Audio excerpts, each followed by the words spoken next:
4G internet কবে চালু হবে সে বিষয়ে আগামীকাল রোববার সিদ্ধান্ত জানানো হবে বলে জানিয়েছেন ডাক, টেলিযোগাযোগ ও তথ্য প্রযুক্তি প্রতিমন্ত্রী জুনায়েদ আহমেদ পলক।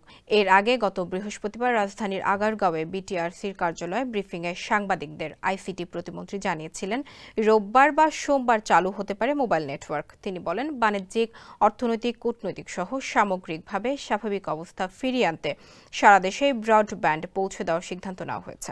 মোবাইল ইন্টারনেটের মেয়াদ এরই মধ্যে যাদের শেষ হয়েছে তাদের ক্ষতিপূরণের বিষয়ে পলক বলেন, এ বিষয়ে কি সমন্বয় করা যায় এমটপ সহ সব পক্ষের সঙ্গে আলোচনা করে সিদ্ধান্ত জানানো হবে। সেলফিন অ্যাপে দেশ বিদেশের যে কোনো জায়গা থেকে অ্যাকাউন্ট খুলতে পারবেন কোনো ঝামেলা ছাড়াই। সেলফিন, আগামীর ব্যাংকিং। সংবাদ সম্মেলনে বিটিআরসির চেয়ারম্যান প্রকৌশলী মহিউদ্দিন আহমেদ উপস্থিত ছিলেন।